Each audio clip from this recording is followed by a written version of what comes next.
We'll start front right with Jameson. Well, Coach, in a game like that, how do you maybe weigh what you guys did in the third with the domination versus them being maybe an opportunistic bunch on the other side?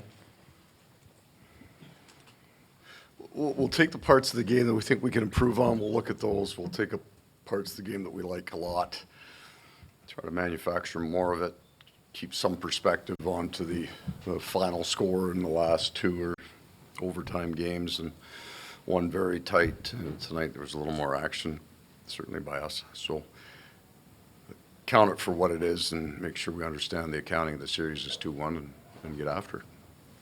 Left side, second row. You talk about a lot more action from you guys that third period after you changed the lines. What did you see that helped with that spark? And and just what led to the changes there? Yeah.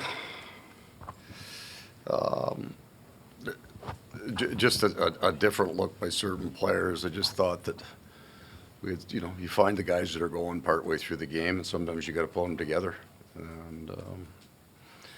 And we flipped Verhaeghe with Barkov and Bennett over the last 2 years. That kind of continues. You're just looking for a little jump, a little speed on that line. And we had some guys that were going. Just wanted to give them a better chance, get them out there when I could.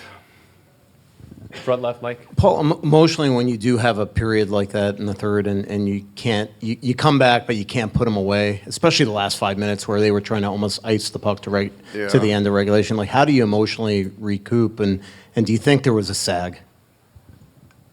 No. Like I think we got fairly dominant there toward the end, and then it came out even. Get a chance off the first rush, the puck. So then the game goes back to normal, kind of. I think when you hit that, I didn't feel a sag. You got the adrenaline, you've got the jump, you got the crowd behind you, and you get a real hard push there. Going from 2-4 to 4-4 is, I don't know that we should expect to win the game outright in that third period just because we played real well. Our expectation at home is that we can keep it to 2 and maybe 3 that we give up, not 4. At the same time, I don't know how many pucks we put to the net. Lord knows we left most of our offense off shin pads or wide of the post, right? I don't know what the numbers were, but I'm going to bet we had more block shots and probably missed shots to be close to the number we got to the net. So there's a lot of fertile ground there for us to mine to get to.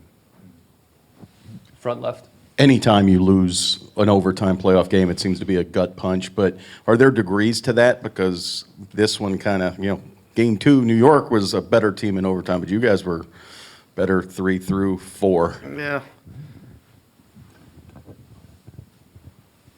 I don't know. I've never felt too jolly after any overtime wins. You're just grumbly, and then there'll be a break point for me, afternoon game, either late tonight or early in the morning. You sit down and get back to work, and you map out a plan out. Front right. Paul, what did you make of the Trouba hit and the decision not to give it a major? I think I got enough on my plate. I'm not gonna do any refereeing or player safety tonight. I'll just stick with the coaching. Sam Reinhart said, if you guys are a defensive team at heart, do you feel like you need to maybe tighten some things? And you obviously dominate so much in the opposite zone, but there's some things, maybe some breakdowns you need to clean up. Yeah, I don't think they're overly repeatable or repetitive, sorry. The 2 rush goals are, one's a simple miss for us, I think, and the second one, I have a harder time describing it to you. It's not a systemic issue that they just went coast to coast on you. We missed the first check. We sat in the middle instead of pushing over, and then we ended up with 2D jammed, dead-footed. So it's not. I'm not feeling that. Certainly not extended zone time in our end of the ice. They beat us off the rush. Overtime game winner. We got a puck in behind us last game. Don't think there's much there. I don't feel, and I would think the analytics may bear, I don't feel that there is a glaring area where we are being offensively dominated in this series, or, hey, just clean that one up. Take one more question, back left. Paul, obviously these guys have their own ways of handling games like this, but how do you make sure they keep their heads up, and what was your overall message to them after a loss like this? Yeah, sometimes you want to keep the growl. A lot of times in the playoffs, it's about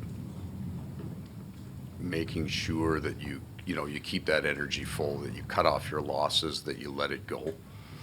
Then there's times you want to keep it and eat it and let it burn for a while and find a different kind of energy source. So I think you put up whatever we put up tonight and you don't come away with the win, you should be a little growly.